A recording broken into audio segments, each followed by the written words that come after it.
अब हम question number 16 start करते हैं। देखते हैं क्वेश्चन नंबर 16 में हमसे क्या बोला है। The total revenue in rupees received from the sale of x units of a product is given by rx। Find the marginal revenue when x equals to 7। Question में क्या बोला है?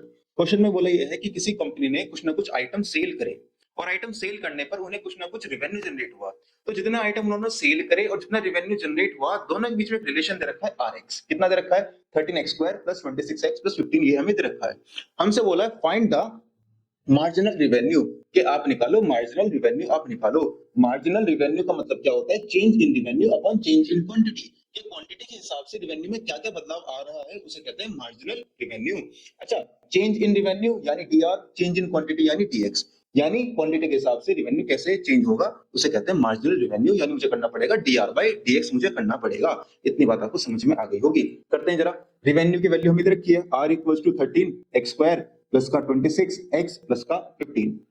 अब रेवेन्यू को मैं डिफरेंशिएट करूंगा विद रिस्पेक्ट टू x, तो ये हो जाएगा dr/dx इक्वल्स टू, जब डिफरेंशिएट करूंगा ये कितना होगा आपका? 26x प्लस 26, ये आंसर आ गया। तो dr/dx ये रहा, दोनों में से 26 मैं कॉमन लूंगा, बचेगा x + 1। अब एक काम करो, यहाँ पर हमें क्वांटिटी यानी x की वैल्यू दे रखी है, कितनी दे रखी है? 7। तो यहाँ पर आप x की जगह पुट कर दो 7 इक्वल्स टू 26, ये आएगा 7 + 1 26, 7 + 1 8 होगा, और 26 × 8 होता है 208, यानी dr/dx आ गया, यानी ये आ गया मार्जिनल रेवेन्यू। रेवेन्यू मैंने फाइंड कर लिया है। अगर अब भी किसी को समझ में नहीं आया हो, मुझसे व्हाट्सएप पे डाउट पूछ सकता है। धन्यवाद।